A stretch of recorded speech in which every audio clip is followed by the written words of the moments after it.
So the first SLO which we'll be covering here is explaining various gene mutations with suitable examples.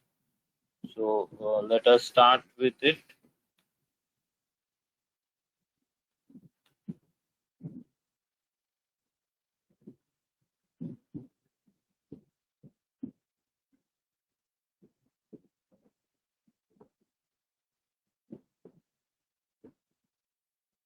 So I guess all of you know what are mutations. So mutations, I'll just repeat, mutations are permanent heritable changes in the base sequence of a genomic DNA. Now here, let us explain the two terms. What is permanent? Permanent means, see, suppose there is a change in the genomic sequence.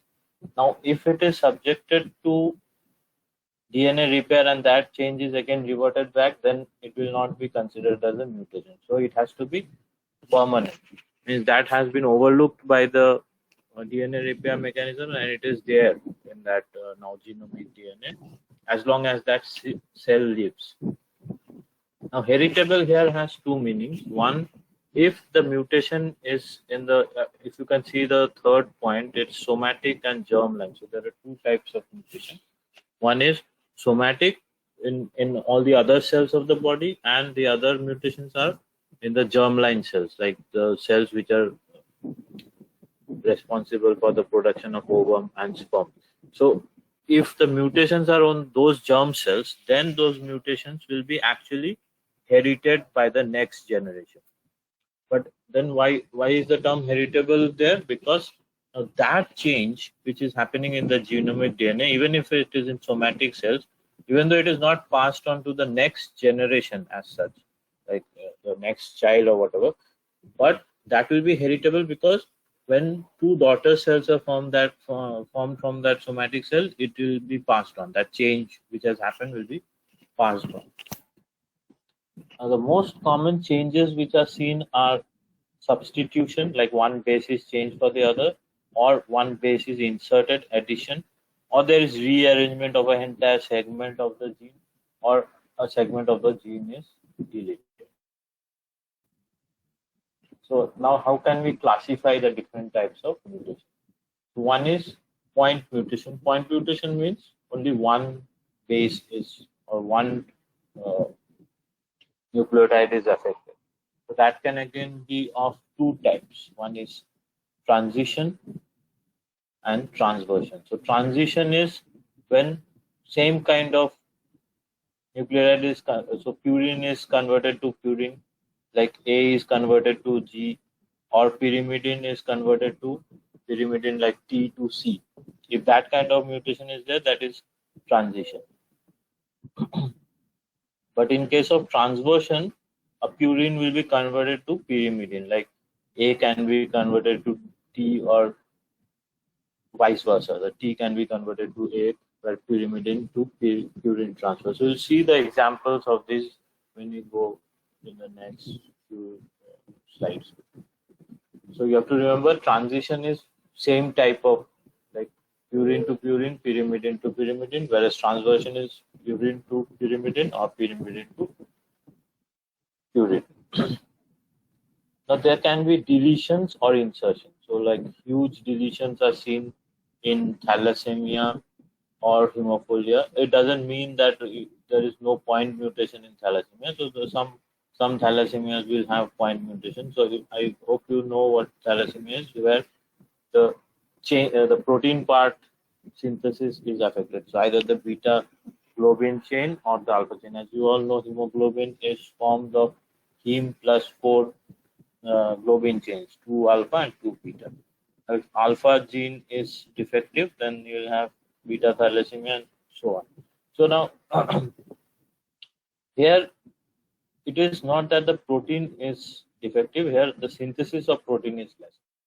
So that can be of two types. One, either the gene is deleted, or a segment of the gene is deleted, or the promoter region is deleted, or there is some point mutation in the promoter which has led to its inactivation, and so the gene is not transcribed and translated.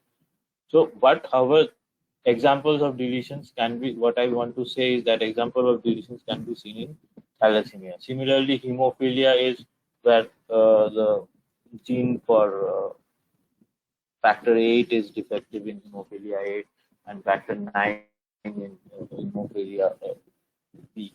So there also in 5% of cases you will see that the gene is either deleted or a part of the gene is deleted. But in 95% cases of hemophilia, there is a point mutation which results in a defective protein being synthesized.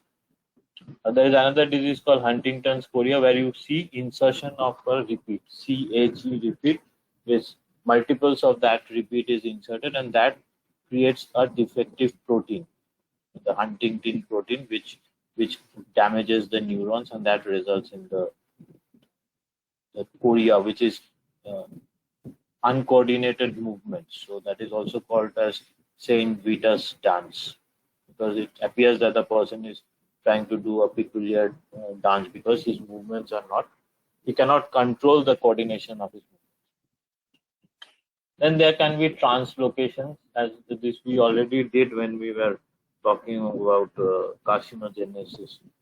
So if you remember Philadelphia chromosome, where there was exchange of chromosomal materials between 9 and 22 chromosomes. So what happened is one BCR gene and ABL one gene, they were brought together. And the BCR was the promoter of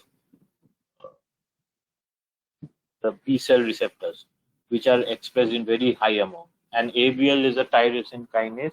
So they together, what happened is that the tyrosine kinase became highly expressed, and it led to cell growth signals to a lot, which continuous cell growth signals, which leads to the carcinogenesis of the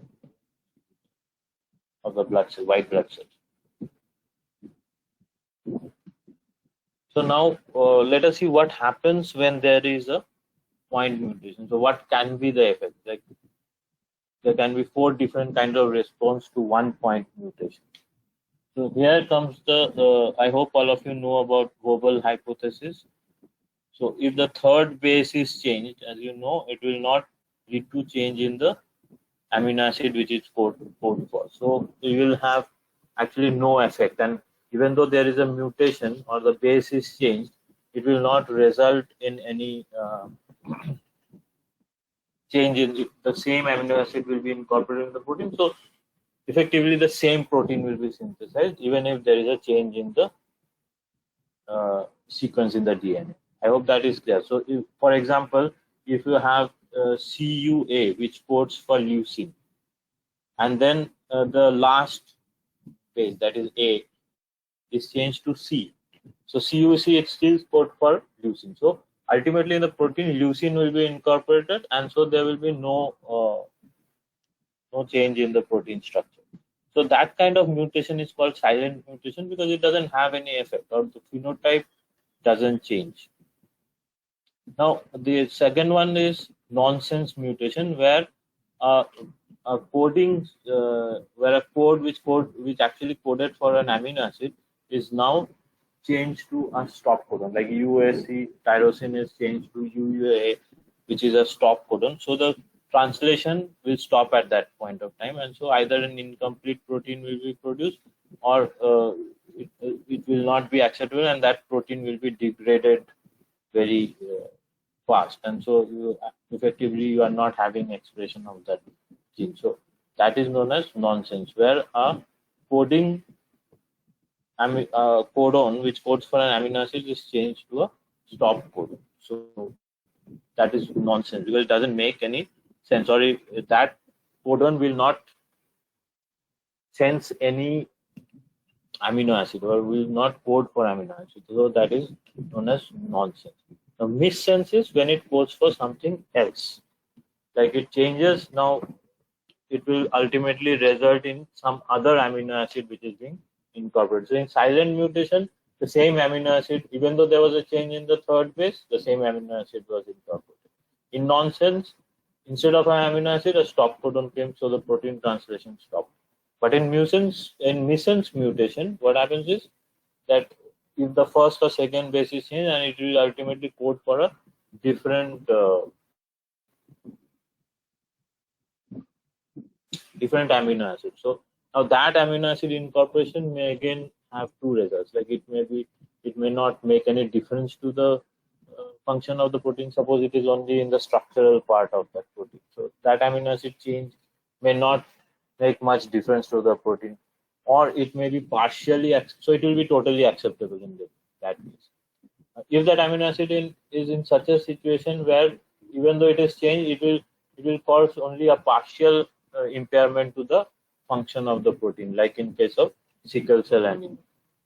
So that is partially acceptable, or it may create such a difference, like it is actually at the active site of an enzyme, that amino acid, and it is necessary for the enzyme to interact with its substrate, and then if you change that amino acid, so that will have a drastic effect on the protein activity. So in that case, it is completely unacceptable. So you have three situations in case of missense mutation. And rarely it happens that the mutation is such that it is beneficial for the protein. Like you have a mutation which makes the protein more super active, or its efficiency is increased. And it is presumed that that evolution is based on basically this beneficial mutation. So some mutations which made us more powerful over the line have made us change from whatever we were in the earlier generations. So those kinds of mutations are beneficial. Now, what will happen if there is an insertion or deletion? So then again, there can be two types of effect. One is frame shift, and the other, there will be no frame shift. So I hope you can guess where there will be a frame shift mutation. Frame shift mutation, if you insert one or two base, then what will happen? The reading sequence will be changed, because as you know that how the translation is read is in triplets. The codon is in triplets. So if you do not add three bases, and instead you add one or two bases, insert one or two bases, or delete one or two bases, then when you start from the beginning reading the code, then what will happen? At that point, the frame will change. So you will now completely read, the translation machinery will completely read different amino acids from that point of time, because now the sets of codes have changed down the line. I hope it is clear to all of you. Frame shift mutation, I hope everyone is aware. If you are not, you can type in the question, then I'll prepare a separate slide for it and I'll try and explain.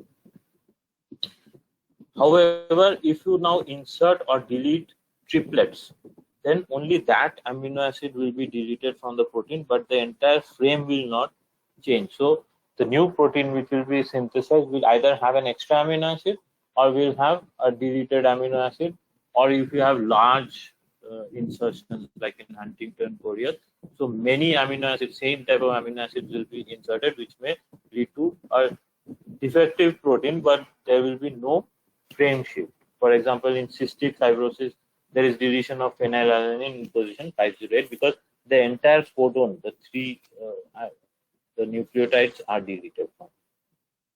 Okay.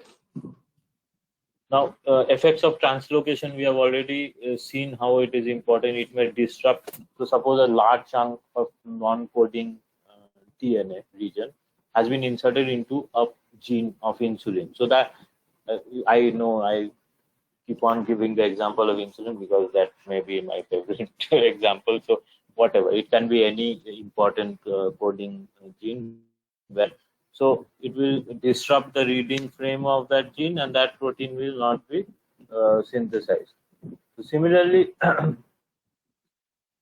or if, as I said, that promoter is not necessarily restricted. In the previous class I said the promoter is not restricted to a particular gene. It can work on any other gene, provided it is situated at the correct position, like the number of bases away from that gene, or for that matter, if it comes under the influence of an enhancer. So in that case, what will happen? Where the new gene shifts, if it comes under the control of an enhancer or a promoter which was much stronger, which is much stronger than the previous promoter, then obviously the expression will increase. Or if it is weaker, then the expression will decrease. So that gene may start expressing abnormal, and that is the reason for some carcinogenesis which we had discussed, like Philadelphia chromosome or Burkitt's lymphoma. So there, these translocations has caused changes in the expression of a particular gene, right?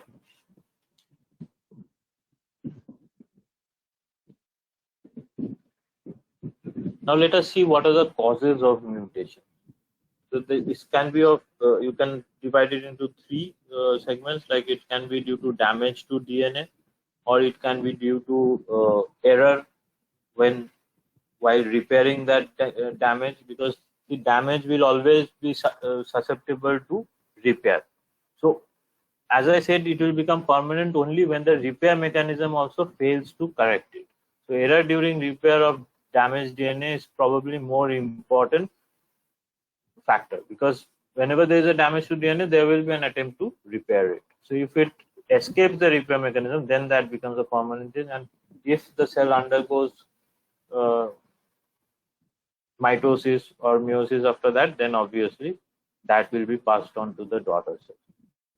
Now, errors during replication, that is also a very rare phenomenon. As you know, what is the frequency of errors by DNA polymerase, that has already been taught. So how unlikely that can be, and again there is proofreading and so many checks are there, but despite that, there may be some errors creeping in, and which may result in permanent inheritable changes in the DNA. So now these are the causes of mutation. I'll not go into the details. You can read them up, and we can discuss if you have questions. So mainly you can classify it into three categories. One is radiations. Out of that, UV, ultraviolet rays are important. As you can see, as you know, that ultraviolet rays are more important in case of skin cancers, because they may cause thymine dimers, pyrimidine dimers to form, which will result in mutations if not repaired. I hope the repair mechanisms have already been done with you. I think Dr. Rafat has taken that. So, so the thymine dimers are subjected to repair, but if it escapes, then again that becomes a problem. Then ionizing radiations, which comes like the gamma rays and the X-rays, the radioactive decays, all those radiations which are penetrating and can cause ionization of the DNA and result in DNA damage. And they also are responsible for forming these oxidative free radicals. So it acts through this oxidative free radical. And then there are chemicals, as we talked about Ames test and how chemical carcinogenesis takes place. So these chemicals are again classified into deaminating agents, like those which gives rise to nitrous oxide. So like sodium nitrate or sodium nitrite, nitrosamine. So these can also cause DNA to deamination of the amino groups of the DNA, the nucleotides, and result in conversion to keto groups, and that result lighting agents like dimethyl sulfate and nitrogen masters. They also are capable of cross-linking the bases in the same strand or the opposite strand, and that results in the DNA damage. Okay, so then there are base analogs like 5-bromouracil or 2-aminopurines, which can actually be incorporated into the DNA in place of the proper bases, and that can also, when again replicated, may result in an altered base to be incorporated. So, so these are also ways of how DNA can be mutated. Then there are intercalating agents like acridine. Then the most common, which I hope you saw I don't think you saw gel electrophoresis, but in gel electrophoresis, we have certain dyes which intercalate with DNA, and they let us visualize the DNA under ultraviolet rays. So those dyes are also carcinogenic because they can intercalate with your DNA, and will interfere while the DNA is replicating and will result in again incorporation of defective bases. So this can also lead to the DNA damage. And overall, oxidative free radicals, not only from ionizing radiation but other sources, can also lead to DNA damage. And if that DNA damage is not repaired or escapes the DNA repair mechanisms, it will lead to permanent changes in the DNA. So that is all about mutations, and now we move on to telomere biology, or the other SLO, which is telomerases and their clinical significance. So we'll quickly cover this, and then if we have time, we'll move on to clearing doubts on the. So before going into what are telomere and telomerase, let us understand a phenomenon which is known as the end replication problem. So DNA replication has been covered. So you know that the DNA polymerase, it requires a primer, right? So that primer is of RNA, and after the polymerization has happened to a certain length, this RNA primers are removed by RNases, and this has to be filled up by the DNA polymerase again. So, but the problem is, for filling it up also you need a 3' end where you can attach it. But when this RNA primer is removed, so there is no 3' end from where it can move in and fill up this gap. So that results in shortening of the end of the DNA. So that can happen both at the leading strand. So here the RNA primer, once it is removed, this gap, you cannot add nucleotides from the 5' end. I hope you know why. Please find out why you cannot add if you haven't yet clarified, because DNA replication has been done. Shall not go into that, but you have to remember that you cannot add nucleotide to the 5' end and move this way. So DNA replication always move from the 5' to the 3' direction. So to cover up this gap, you need something here which is not there. So if this is left unattended, what will happen? Every successive replication, this will keep on shortening. And that, if we didn't have any mechanism to prevent it or to take care of it, will lead to losing of important genetic information. Now that can happen in the that happens in the lagging strand as well. So this gap can be filled up from here to here, but for this gap to be filled, you do not have anything here. You cannot build on the air. So you have to have a 3' end where you can actually add on the nucleotide. So this is known as the end replication problem. So what happens to in this is, when the cells are rapidly dividing, with every division there is shortening of the chromosome, the ends of the chromosome. So to prevent loss of important genetic information, we have this telomeres at the end of the DNA. So telomeric DNA, they consist of head to tail arrays of repeated DNA sequences. So now what kind of repeats are there? That will depend upon the species. For example, you need to remember only the human one, which is TTA GGG repeat. So multiples of this are present at all the ends of the chromosome. So now even if these are shortened, you will not lose important genetic material, only the telomeres will be shortened. And to safeguard it, there is a limit to which it can be shortened, and after that the cell stops dividing. We will come to that. So the length can range from 6 to 12 kilobases in humans. And this is how it looks like. It can be visualized with the help of telomere specific probes, which are this pink one. So you can see that all the chromosome at the ends have the telomere. So this is actually how the telomere is looped and is incorporated with certain proteins. You don't need to remember these proteins. These proteins are actually involved in stabilizing the telomere or the end, so that these are not cleaved off by the DNases. and this will also help in after the cell divides, the replication. This arrangement is also made help is formed by this proteins, and these proteins will also help in the telomerase to elongate the telomere. We'll come to it later.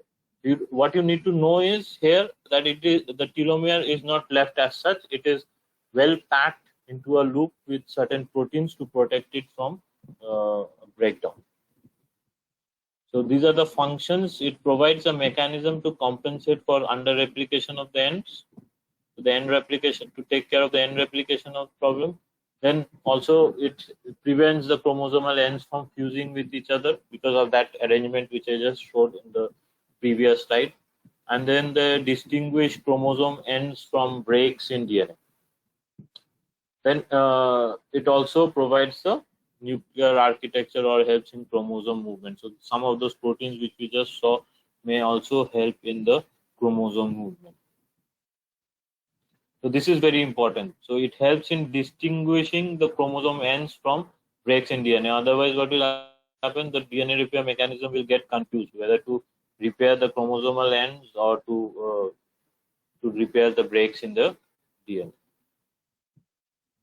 So every division there will be about 50 to 100 base pair loss per division, and gradually the telomere length, which is about 15 kb, will start shortening. So at a particular, there are two limits, M1 and M2. M1 is known as Hayflick's limit, and after that the cell undergoes senescence and then may result in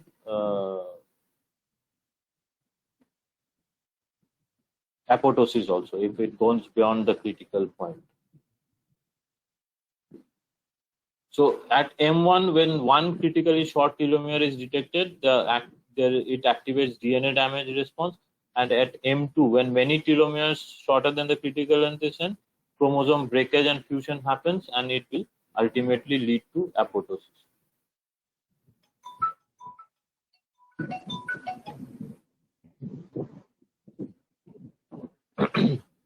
Now, there is this enzyme telomerase, which will help in maintaining, because as you know, some cells will keep on dividing, like the lymphocytes, the epithelial cells of the intestinal lining.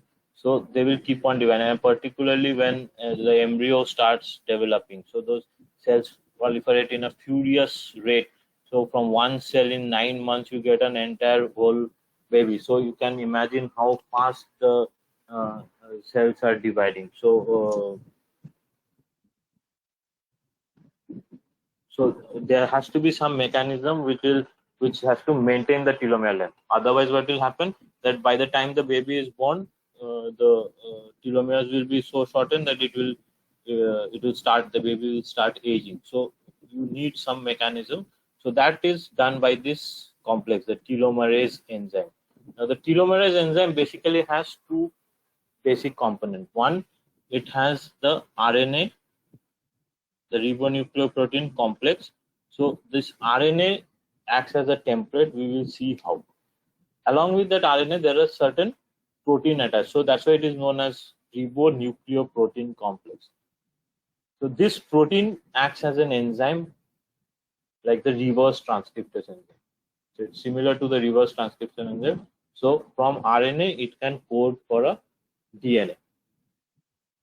So that is how it helps in maintaining the telomerase. So basically what you need to remember here is telomerase is a ribonucleoprotein. It has an RNA component which is complementary to the TTA-GG repeat.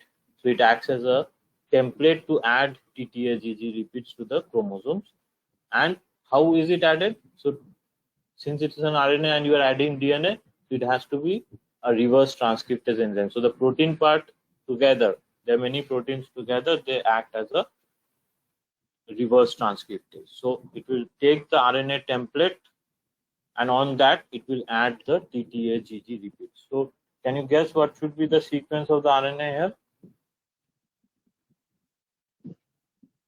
TTA-GG. So it should be, for T there should be AA,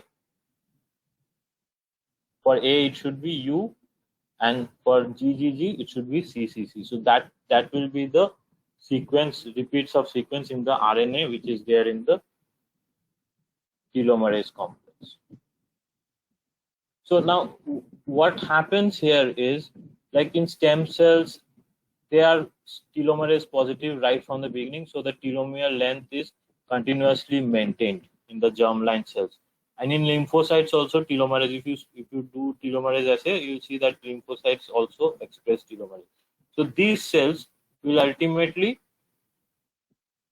keep on growing because they have telomerase and the telomere length is maintained.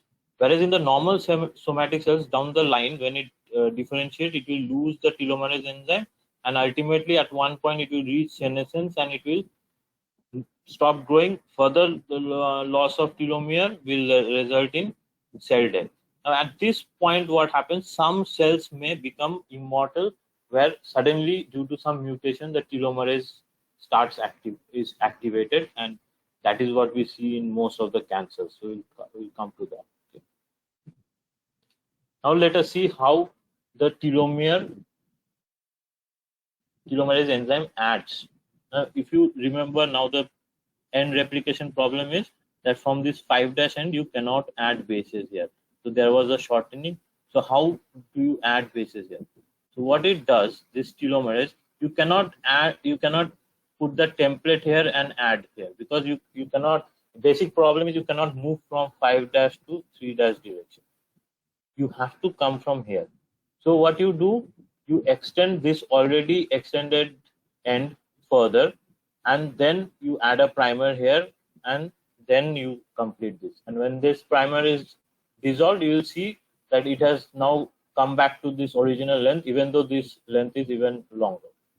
So the telomerase, the RNA template which is there, TTAGGC, here they have missed the A in this figure, so it doesn't matter. So you will have a U also in between. So this is complementary to this. So this reverse transcriptase in the telomerase will keep on adding bases on the basis of the template, the RNA template which is inherent in this telomerase enzyme. Remember, the telomerase enzyme is a ribonucleoprotein. So you have a ribonucleic acid which is complementary to the telomere repeats, and you extend this further. So this red part you see, it has been extended. Now a primer comes here, and you can, the DNA polymer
is the percentage of cells of cancers. So most of them, you'll see that 100% of them or 88% will have high telomerase activity.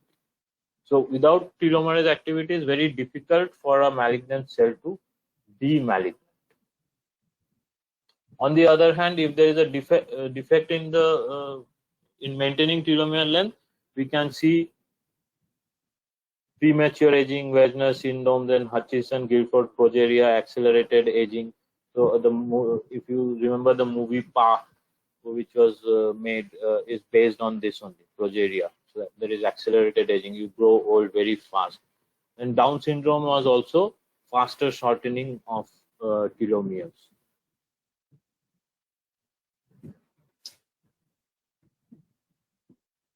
So there are different ways to do telomerase assay, which can indicate cancerous cells. So more important is the TRAP assay and the PCR ELISA assay, which are done in our department also. So if you are interested, you can read them, or you can later on when this lockdown is over and we meet again, and you can come, and if you're interested, you can come and see. And we in our department, we have also standardized a method to use PCR to measure the relative length of telomere. So that also we are doing in our department. If you're interested, we can discuss on that too. Now, these are the domains which has not been discussed. So there are three types of domains. The helix turn helix has an alpha helix and a beta pleated turn, and then again another alpha helix. Now these two alpha helix can now intercalate in the major groove of the DNA, recognize certain DNA sequences and go and bind. So these are the motifs or the domains which allows the entire protein to go and bind. So the transcription factors to bind. So similarly, the zinc finger motif also has zinc in coordinate complexes with either 4 cysteine residues or 2 cysteine and 2 histidine residues, and in between there are about 8 to 10 amino acids are there, and so it forms a series of this kind of loops will look like a series of fingers which can go and intercalate with the DNA and help the protein or the transcription factors bind with the DNA. So there's another motif, the leucine zipper motif, which actually, now suppose there are two transcription factors which has DNA binding domains. Now this will go and bind in DNA, and they also need to interact with each other. So their interaction with each other will make the two DNA binding domains specific for a particular sequence of DNA. And this is done by the leucine, the hydrophobic leucine ends, which are present after each, say, 8 amino acids, and this results in the formation of hydrophobic interaction between the leucine, and it fits in like a zipper. So that is known as leucine zipper motif. So there is another figure like it is in an alpha helix. So let me, if possible, let me draw and show. So basically this part is an alpha helix. So you will have an alpha helix like this.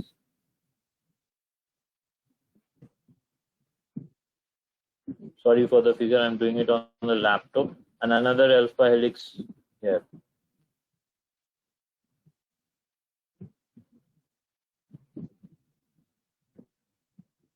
Now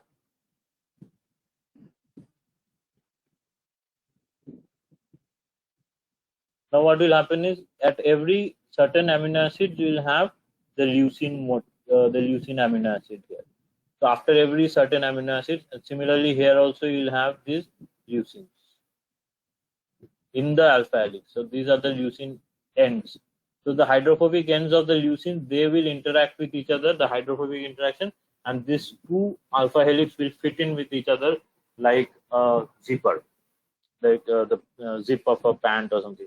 So that kind of binding. So this is basically not a DNA binding motif, the leucine zipper. This is basically two proteins interacting with each other. Is that clear? Okay, so that brings, I'll be able to take. Thank you.